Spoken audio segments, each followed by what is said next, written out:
Teach your children how to fish rather than just dumping fish in their lap.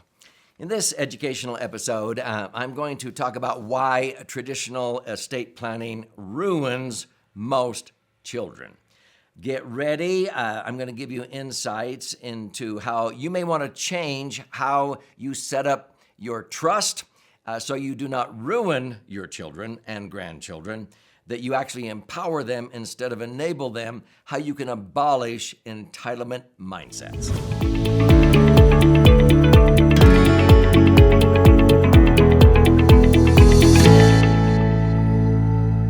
So I'm Doug Andrew. I've been a financial strategist and retirement planning specialist now for nearly 5 decades. And I've helped many people, wealthy people that have accumulated, they've worked very hard in their life, accumulating millions, even billions of dollars.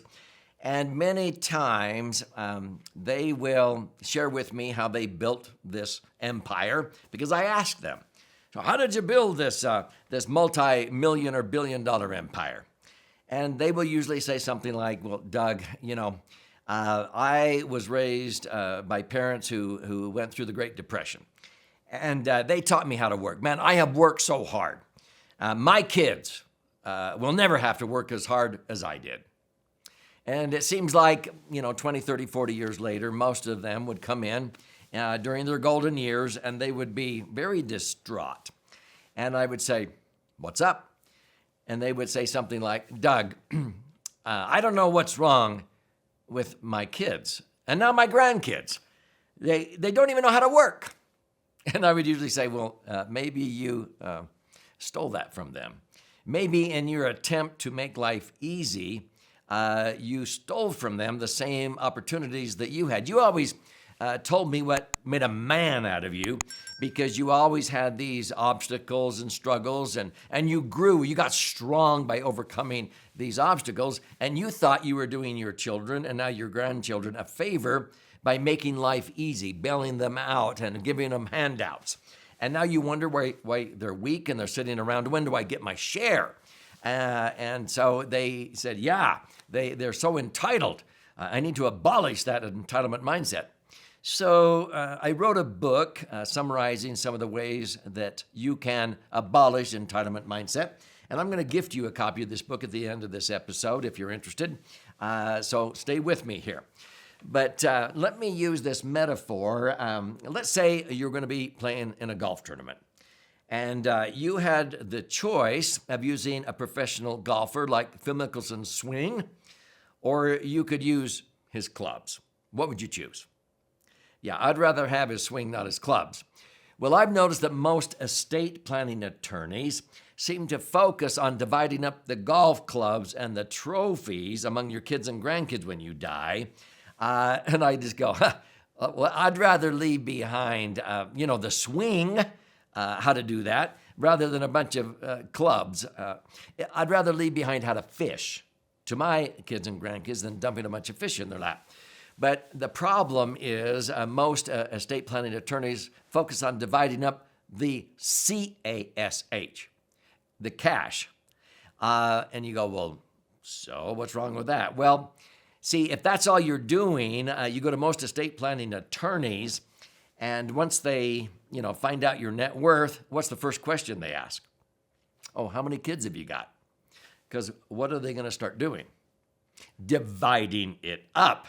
That's the number one rule if you want to destroy. Divide and conquer. No, united we stand, divided they fall. But see, most estate planning attorneys are taught to do it the easy way. You want to be fair, don't you? You want to divide all this up equally among your children, don't you? And if they can get you nodding up and down, they sort of go, hot diggity dog, I got another one.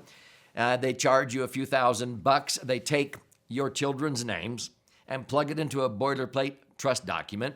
They take your assets and plug it into the document, and they push print. And what happens? When you and your spouse both pass away, chunk, it's all divided up and dumped in your children's lap, and it actually ruins half of the children, the heirs in America. And they sit around, when do I get my share? And so this causes entitlement, but it's called equal distribution. Now, when I teach educational events, legacy planning is far more than leaving behind money, okay? But I talk about KASH. It's an acronym that stands for knowledge, attitude, skills, and habits. See, that's the swing. I'd rather leave behind the knowledge, attitude, skills, and habits of the swing, how you go out and make money. How do you become self-reliant? How do you not blow it all and just consume? How do you produce? And how do you teach responsibility and accountability? So you want to capture the swing, the knowledge, attitude, skills, and habits. And then you are leaving behind to your posterity how to fish instead of just dumping fish in their lap.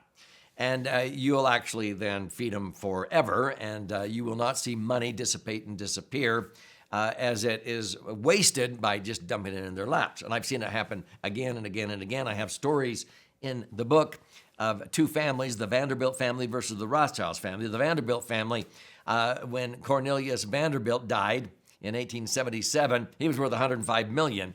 And he wasn't very philanthropic, only left behind less than 1% of that to Central University, a charity which became Vanderbilt University.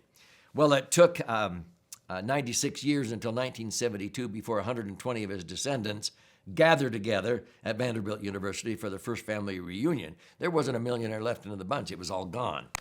In fact, his grandson, William K. Vanderbilt, said, "It has left me with nothing to hope for, nothing definite to seek or strive for. Inherited wealth has been a real handicap to happiness." Now, I contrast that to the Rothschilds family. Now, I don't endorse these families by any means, but see, Mayer Amschel Rothschild, who died in 1812, built a banking dynasty in Europe, and they had several children, among them 5 sons that they assigned to European capitals, and they would communicate back and forth with homing pigeons, when to buy and when to sell. The point is when he died, he did not leave behind an inheritance, an entitlement. He left behind a system. I call it a family bank. It's not a chartered bank like down the street. It's a conceptual bank.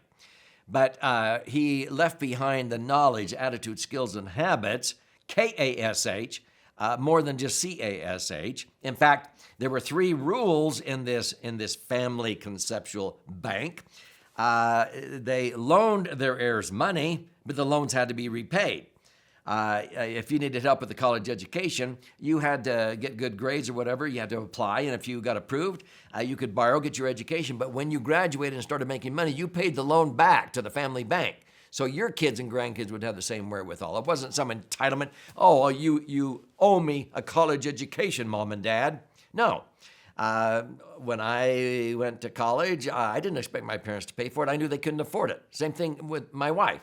We both came from families of 6. I worked at Kentucky Fried Chicken 30 hours a week. My wife worked at a bookstore about 30 hours a week. We got scholarships and everything, but we had way better study habits than most of our friends whose parents were just shelling it out. And so when we had our 6 children, we did not lead them to believe we would just pay for their college. We gave them equal opportunities, okay? And this is where if they had some skin in the game, if they got a scholarship or they saved, we might match it or whatever. And but they had to sacrifice. They had to sell their motorcycle, save money. Then we might match or loan them money, but they had to prove how they were going to pay it back. If they couldn't pay it back with money, they would mow lawns, shampoo carpets, paint. They worked for their education, and they were way ahead of most of their peers. They knew what the real world was all about. So that's what the Rothschilds did. And the Rothschilds also required that their posterity had to share what they learned, both good and bad experiences, with the family, aunts, uncles, nieces, nephews. If they did not share what they were learning in the family archive, the record, they were out of the loop. The third rule is that you had to gather once a year as a family to reaffirm your virtues and intentions, what you stood for, what charities you're going to give to, or you were out of the loop. The point is, guess what happened to the Rothschilds' wealth? It grew and went up. It became worth billions. The Vanderbilt fortune dissipated and disappeared. And so it's more important that you leave behind the swing instead of the clubs, the knowledge, attitude, skills, and habits, how to fish, instead of dumping fish in their lap. See, I want my children and grandchildren to be self-reliant, to never be unemployed, because unemployment is a mental condition, not a physical condition. Security is in the individual, not in somebody giving you a job to do. So at three-dimensional wealth, we focus on three different dimensions: the financial, literacy, but also the foundational assets, your family, your beliefs, your health, and so forth, and also the intellectual assets, your education, your experiences, what you learned, your alliances. You capture all of that. And so that's what you're leaving behind to your family, instead of this equal distribution, which sometimes requires you kill the goose laying the golden eggs.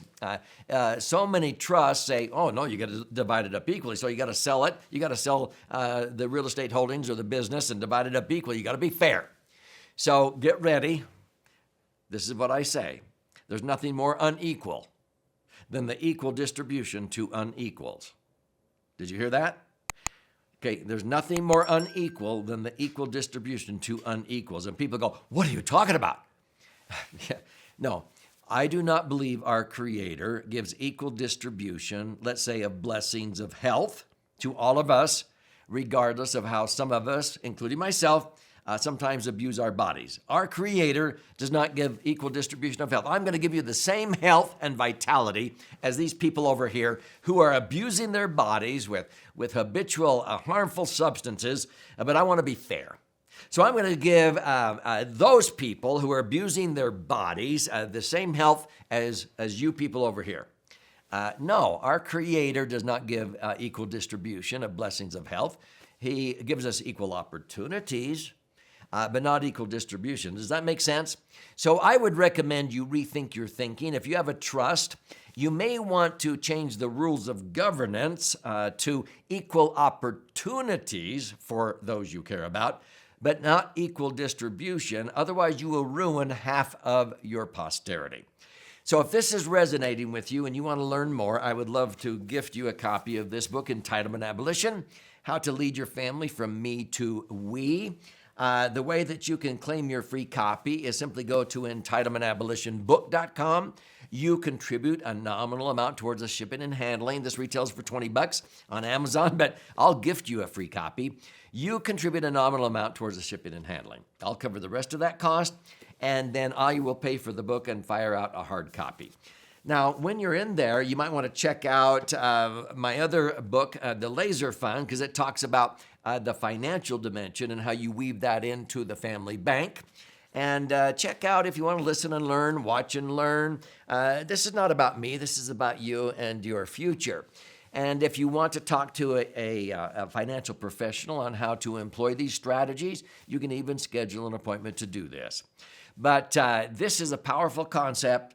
Remember, you don't want to ruin your kids and grandkids by dumping a bunch of fish in their lap. Leave behind the swing or how to fish.